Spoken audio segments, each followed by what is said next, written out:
Satu benda aja. Bila hari itu Donald Trump umumkan tentang penguasaan terhadap Baitul Maqdis atau Jerusalem, sebelum ni nampak tak kita permainan-permainan dan agenda-agenda yang berlaku sebenarnya untuk melorongkan satu track. Ni pandangan saya dan pengamatan saya.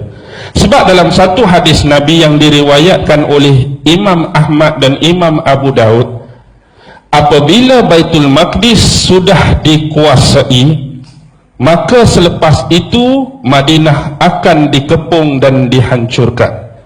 Dan selepas Madinah dikepung dan dihancurkan, akan berlaku pertempuran yang besar. Selepas pertempuran yang besar akan berlaku penaklukan Konstantinopel. Dan bila berlaku penaklukan Konstantinopel, masa untuk Dajjal keluar sudah tiba. Kita tengok step ada 5 tadi. Mula-mula penguasaan Baitul Maqdis. Bila dah benar-benar totally Baitul Maqdis dikuasai oleh musuh, maka mereka akan mula mencari peluang untuk menjahanamkan Madinah. Bila Madinah dah dikepung, Madinah dah dihancurkan, pertempuran besar akan berlaku. Selepas pertempuran besar berlaku, akan berlaku penaklukan Konstantinopel yang keempat. Bila Konstantinopel dah ditaklukkan, Dajjal akan keluar. Sekarang kita lihat, bila mereka betul-betul dah menguasai Baitul Maqdis, dalam agenda the hidden hand, Baitul Maqdis ini akan dirajai oleh siapa di akhir zaman? Akan dirajai oleh siapa? Mereka tunggu siapa? Mesiah yang terakhir, the false Messiah, Dajjal. Kita bayangkan kalau mereka dah dapat Baitul Maqdis, Dajjal akan duduk di sini. Sekarang ni Dajjal akan keluar dari mana? Dajjal akan keluar dari bumi Isfahan, dan di belakangnya ada 70,000 Yahudi yang memakai toya lisa. Isfahan di mana? Iran. Iran, Baitul Maqdis, ini low dan ini track laluan dia. Keluar daripada kawasan Isfahan, jalan dia nak pergi sini. Jadi sebelum Dajjal keluar, laluan-laluan ni harus dicantas lebih awal. Nampak tak? Sebelah Iran, Iraq, beres dah ke? Hancur, kucak-kacir dah. Sebelah tu Syam, Syria, hancur, kucak-kacir dah. Maksudnya laluan dan trek ni dah jelas. Tapi satu benda terhalang, Arab Saudi di dalamnya ada Mekah dan Madinah. Jadi bila mereka dah benar-benar menguasai Baitul Maqdis, tunggulah masa untuk Madinah akan tiba. Sebab sekarang di atas gunung bergaram, Jabal Habsyi sudah ada apa? Yang kita katakan sebagai istana Dajjal. Dia tak boleh masuk. Dia tak boleh masuk ke bumi Madinah. Tetapi juga Rasulullah menyebut bahawa satu masa, ingat tak hadis tentang ketukkan kaki Dajjal 3 kali tu. Bila Dajjal ketuk kaki dia, akan keluarlah manusia-manusia yang dikatakan bersifat munafik, walaupun daripada dalam bumi Madinah. Ketukan yang kedua akan keluar lagi lelaki-laki dan perempuan. Ketukan yang ketiga keluar lagi. Yang tinggal yang betul-betul beriman. Walaupun kita rasa safe di situ, selamat di situ, tapi kalau yang kita tu ada bermasalah, kita juga akan terkeluar dan menjadi pengikut-pengikut Dajjal. Jadi bila mereka dah menguasai Madinah, otomatik laluan ni makin senang. Terus saja. Lalu ke Iraq, lalu ke Syam, lalu ke Arab Saudi, terus ke Israel. Anda nampak tak benda ni?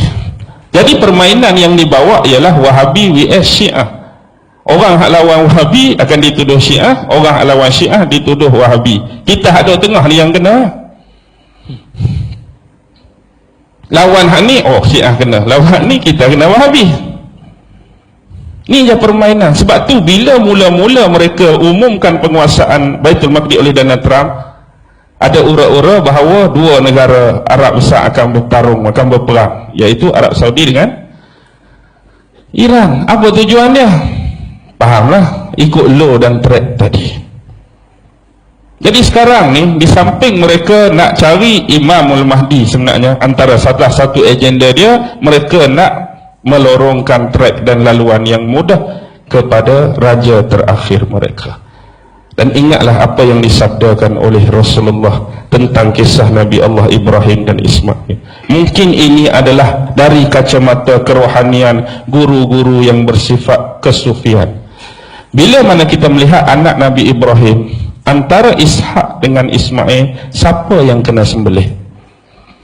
Ismail yang kena sembelih. Dan sembelihan Ismail itu keturunan dia adalah keturunan Arab sekarang. Dan kita lihat keturunan mana yang sedang disembelih dan dibunuh dengan sewenang-wenangnya sekarang untuk menjayakan misi ini. Ini adalah clue yang cukup penting. Jadi Arab akan dimusnahkan, Arab akan dibinasakan, Arab akan dibonekakan, Arab akan dicaturkan. Dan Allah juga ada perkiraan dan perancangan sendiri. Maksudnya konsep akhir zaman kita tidak akan lengkap tanpa kita membicarakan tentang isu Dajjal, tak akan lengkap bila tak membicarakan tentang Ya'juj Ma'juj, tak akan lengkap tanpa membicarakan Imam Mahdi, tak akan lengkap tanpa membicarakan turunnya Nabi Allah Isa alaihi salam. Dan ini adalah percaturan-percaturan akhir zaman. Tetapi kenapa dalam lafaz-lafaz hadis selalunya ada kekeliruan dan kesamaran? Sememangnya itulah sifat hadis-hadis dan rahsia akhir zaman. Kalau ditium dengan mudah, senang tak? Imam Mahdi akan keluar, nama dia Bukhari bin Yusuf, nombor 17, Kampung Sungai Rusa, Pulau Pinang. Senang tak orang nak cari? Kalau hadis lagu tu, senanglah orang nak cari Imam Mahdi. Ni dia bagi muka lagu ni, sifat lagu ni, tubuh dia lagu ni, mata dia lagu ni, kan nak cari. Oi, dahi luah ramai juga dahi luah ni dah. Apa dia lagi contoh? Hidung mancung, ramai juga hidung mancung. Gigi jarang, telinga pepes, macam-macam. Jadi dia buat macam tu, nak suruh dia pun payah. Lepas tu Dajjal pun dia buat lagu tu juga. Tu yang payah kita nak kenal Dajjal tu. Kalau Dajjal akan keluar daripada bumi California, nombor 13, jalan sekian-sekian, pergi terus alamat tu tak? Jadi inilah dia kata fitnah, inilah dikata ujian. Sebelum Dajjal keluar, yang berbahaya ialah fitnah-fitnah dia yang lebih awal. Jadi kita hari ini duk bertembung dengan fitnah-fitnah dia sebelum keluar zahir dia.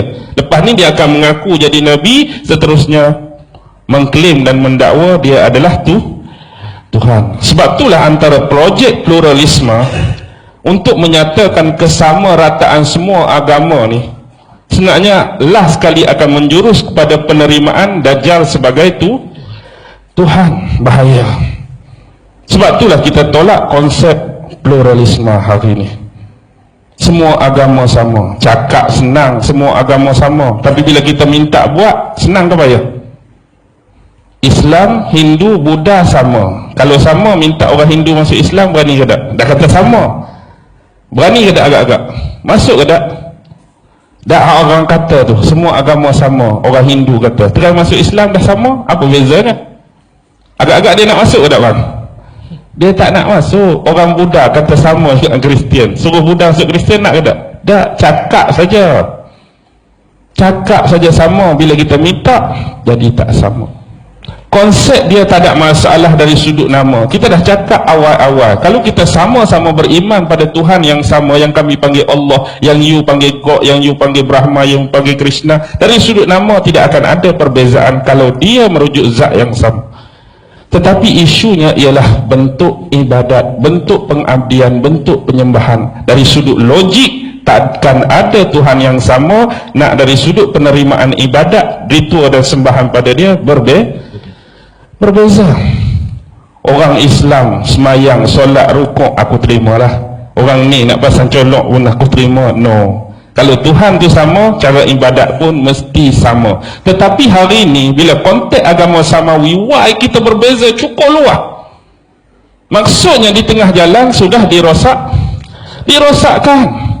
Kalau benar-benar Muhammad Nabi dan Rasul terakhir, pasti Taurat dah beritakan. Kalau benar-benar Muhammad Rasul terakhir, Zabur dah beritakan, Injil dah beritakan. Tiba-tiba bila mari hak Yahudi zaman ni, hak mengaku beriman pada Taurat, tak ada ayat tentang Muhammad.